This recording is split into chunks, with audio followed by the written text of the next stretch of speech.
So we got to hear from Baltimore Ravens general manager Eric Decosta today, and he got brutally honest. He talked about some vulnerabilities on the team and talked about opening up some salary cap space for some possible trades and moves in the future. We also got Lamar Jackson talking about his intensity being ramped up to another level. And we got to get close for this one, guys.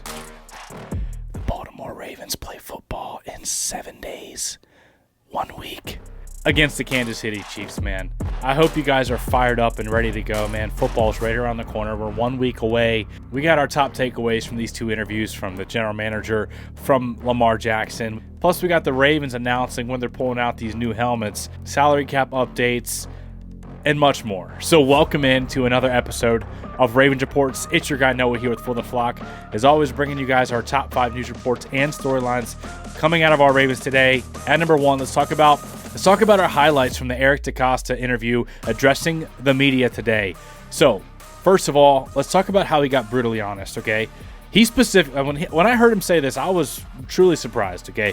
So he said the offensive line will have hiccups and that they're young at that position. You know, we may have a couple of hiccups along the way, but I think we've started to build from the bottom up, and I think a year from now we'll be in a great place.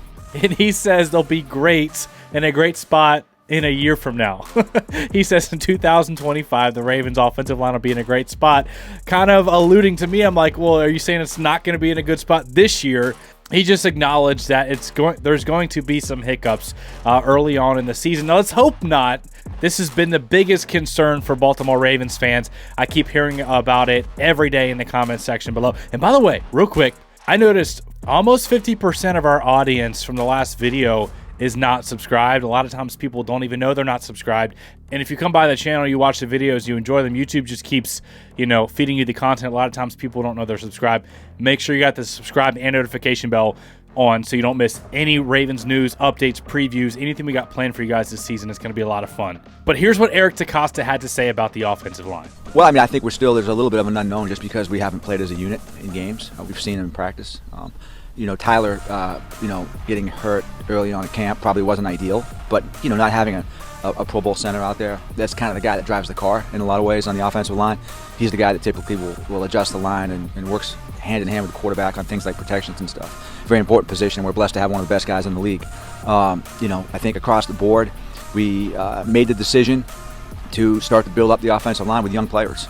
And that was, unfortunately, with a salary cap league, you just can't build a team with veterans at every position. But there is a salary cap, and there is free agency and things. And so you have to pay players, but you also understand you've got to draft and you've got to develop young players as well. And we have started to do that on the offensive line. Excited about Roger, excited about Voorhees, Andrew. Excited for the future. We may have a couple of hiccups along the way, but I think we've started to build from the bottom up, and I think a year from now we'll be in a great place. Now, the next thing that he talked about is the urgency that Lamar Jackson has. His tenacity, his intensity. Here's what he had to say on Lamar Jackson's drive and differences that he's seen this season. What I've noticed about Lamar really is more of an intangible thing, his urgency as a leader, his urgency with the other players. He's just really in tune with the other players. Every single day in practice, he's so engaged with the coaches. He's engaged with his teammates. Heck, he's engaged with me. We talk personnel. We meet after practice just the other day talking about personnel. He's got some great ideas and suggestions, and he just really wants to win badly. And I think I'm seeing that. Like, as a player, I've always known that. But now I'm seeing his personality kind of come out more, where I can really get a sense like this guy is so hyper-focused on this season and really, working to get a ring. A couple of other takeaways he talked about. So he talked about Bo Braid. He said he wasn't even aware of the fact that 20 of the last 21 seasons they've had an undrafted free agent rookie make the squad. He even said, if I knew of that track record, I might have just kept a guy the year we didn't miss it just to keep it going. But, he kind of joked about it. But he did say Bo Braid just really earned it. He won the job. He took it. That's what he did. He balled out in preseason. He talked about how the preseason game, the last one against the Packers, was pretty much a joke, but Bo Braid was bringing it every single play and was the highlight of the Ravens' performance. And here's what Eric Decosta said about them becoming salary cap compliant within the next few days and weeks and opening up some more salary cap for some possible moves, including trades in the upcoming weeks. Well, we don't right now, because I think we're probably over the cap when you factor in practice squads and things like that. But at some point we will have to make some moves in the coming days and weeks. And we've been planning for all that, so there's a lot of things we'll be able to do. We will be cap compliant, and we will have at least some money to spend if a player is available that we think will help us be the best team we can be. Eric Decosta has been notoriously aggressive at the trade deadline since his tenure here with the Ravens. Okay, so since he's been the general manager, he's traded for a guy at the deadline more times than he hasn't. Marcus Peters, Calais Campbell, Roquan Smith, Yannick Ngakoue. There's others. So the Ravens, just last year, they had a trade in place for Derrick Henry to bolster a Super Bowl run before it got vetoed by the Tennessee Titans ownership. Eric Decosta wants to have some flexibility to make a splash whenever players become available that thought they were contenders early on. The season goes on to get close to the trade deadline. You realize there's an injury, or you realize you're not as good as you thought you were. And the Ravens are notorious for pouncing on elite players on teams that are in rebuild mode. Another thing that Eric Decosta said that, man, this one kind of hurt when I was hearing him listen to. He said, we've had the best record in football 2 of the last 5 seasons. So nearly 50% of the last 5 seasons, they've had the best record in 2019 and 2023. No team out of 32 NFL teams had a better record than the Baltimore Ravens, but just didn't make it, didn't get the job done when it counted the most, and he says that hurts. And then he also talks about how the 2012 team wasn't one of the better rosters they've had in recent years, but it was a team that got hot at the right moment. And he says his job is just to continue to build the most talented roster possible. And at number 2, Lamar Jackson, he talked about the urgency there is to get that ring done because he talks about getting older. And he kind of joked and said that Ronnie Stanley said that, hey, man, don't be getting on the offensive lineman like that at times, like, when he rips into guys. But he says he's on a whole different level this year with being vocal and making sure, holding guys accountable to make sure that everything is in place for the Ravens to get where they want to go. Here's what he had to say on that intensity and that drive this year. Because sometimes Ronnie be like, don't be on the guys like that. Like, don't be on the linemen as much and stuff like that. But I'm like, bro, we got to do it. We getting older. That's how I look at it. Not to be on my guys, because at the end of the day, I know they want to win. I know they compete, they busting their behind, but it's like we getting older.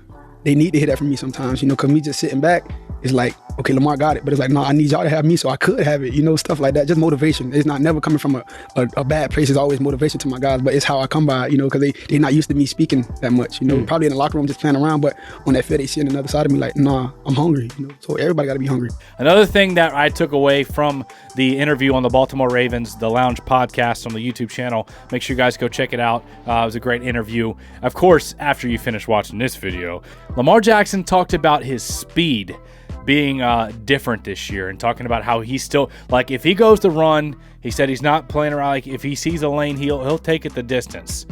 He says that he's just as fast as he was when he came into the league, and that this offseason he started dieting, losing some weight, and doing a bunch of cardio. He's not messing around this year, guys. Here's what he had to say on that speed. No, because I believe in the league. Those guys pretty much know how fast I was and is, probably not when I was like 230 and stuff, 232 and stuff like that. Right. But I'm definitely back like where I was when I first entered the league in my first couple years. Whatever it takes to win, that's how I'm approaching everything. That's how I always approached it. Before we had a run heavy offense too. Right. We had a lot of read options going on. But now we throwing the ball down the field. Then we got, like you said, Derrick Henry, a bat that can go for 2,000 yards in the season. So probably wanted to use my legs as much. Then we got Justice Hill. Right. We got Jay Kelly, man. We got Keaton coming back, stuff like that. Right. So we got guys. We always had guys that running back, but like I always say, if I get a lane, if I'm going, I'm trying to score. I'm not trying to run and go out of bounds or fall. Right. If I got a chance to go, I'm gonna go. So I saw a clip of Lamar Jackson and Derrick Henry, chest bumping, dabbing each other up, and I was looking at Lamar, just how lean and elusive he looks. Running around, he looks so fast right now. And then I was looking at Derrick Henry when they did that little hug chest bump thing, and I looked at Derrick Henry, just how big and physical he looks, and I was like, dude, this combination's going to be special, man. You're going to have Derrick Henry beating guys up, wearing a defense down, and then all of a sudden Lamar Jackson keeping it on a naked boot or a RPO, a read option, whatever it is. Lamar Jackson's going to take off like lightning after Derrick Henry has beat up on a defense over the course of a game. Or, opposite, the defense is tired of chasing Lamar Jackson on a couple of big scrambles, and then they just get ran over and exhausted by Derrick Henry, to finish a game strong and to impose his will. Derrick Henry being brought in as that closer, man, to get it done late in games, to break down the defense, to he can also take it the distance and put the finishing blow on a game and take it 99 yards. We've seen it before. He still has speed. Just last year, man, he was one of the fastest tracked ball carriers in the NFL. Derrick Henry, he's hungry. Lamar, he's hungry. The Ravens team, the organization as a whole is extremely hungry. Marlon Humphrey was just talking about this as well. And, you got the extra little component right now with the Ravens dedicating their season to the offensive line coach who just passed in Joe D, as well as Jacoby Jones. His team is fired up, motivated, and ready to go. And I'm here for it. I'm excited. Can't wait for the season to start. At number 3, the Baltimore Ravens announced that in their night game against the Bengals, November 7th, they are pulling out the brand new helmets, man. I can't wait to see how this looks, especially on primetime under the lights. Man, it's going to be fun. Division rival against the Bengals. The Bengals are going to be really good this year. I have no doubt about it. I also think the Ravens are going to be really good. So best on best, the Ravens pulling out the new alternative helmets. That's going to be a fun one. At number 4, earlier we were talking about the Baltimore Ravens needing to open up some salary cap space to get cap compliant and have some availability for trade options at the deadline. Well, we got an update here from the Ravens salary cap guru, man. Make sure you go check out Brian McFarland. He says the Ravens are under the rule of 51 cap that applies right now, but are definitely over $3.7 million over the full cap counting, which begins next Thursday. So they got to be under next Thursday. As I've mentioned repeatedly, restructures are coming in order to get cap compliant and have the funds for in-season moves. And, one of the other takeaways that I forgot to mention, speaking of in-season moves and personnel, is Eric Decosta said that he and Lamar Jackson have been having conversations as far as personnel. And they recently just had one, I think it was last week, where they were sat down and talked about ways to improve the team and kind of talked about some things, personnel moves. That gets me excited as well. The Ravens, they have some restructure options with guys like Mark Andrews, Marlon Humphrey, Lamar Jackson, but some of these restructures can open up salary cap this season in order to make a move, make a splash, man. For some reason, Davante Adams keeps coming to my mind, man. I know he's not happy with the Raiders, and depending on how they're looking at the trade deadline, I would not be mad if, Lamar Jackson was thrown to Davante Adams and Zay Flowers and Bateman and Mark and likely I wouldn't be mad at that at all. Man, let me know what you guys think about that in the comment section below. At number 5, the Ravens' rivals, the Kansas City Chiefs, who they play in 7 days. They added 3 key players before the matchup that we're about to see, the NFL season opener on Thursday Night Football. And actually a couple of guys that I was interested in as well, which makes it all the more fun. Samaje Perine, the third down running back, great in pass protection and as a pass catcher as well. Just cut from the Broncos. He was added to the Chiefs. Juju Smith-Schuster, who won a Super Bowl, had 900 yards with the Chiefs that year, a few years ago. He got brought back to Kansas City. And then Bailey Zappi, quarterback who started some games with the Patriots, who we just talked about, I think it was yesterday we talked about as an option to bring in for some more backup quarterback competition. But they added those 3 guys to help kind of bolster their roster and provide some depth. And make sure you got your eye out for our preview that we're going to be doing here soon. We got to have some more updates and some research on injury status and stuff like that for both the Ravens and the Chiefs. And we're going to, do a deep dive into this preview, and it's going to be a lot of fun, man. So make sure you got that subscribe and notification bell on. Smash the like button if you got any value out of today's content. It does really help out the channel. I love you guys. I appreciate y'all. Thank you for tuning in, and we'll see you in the next one.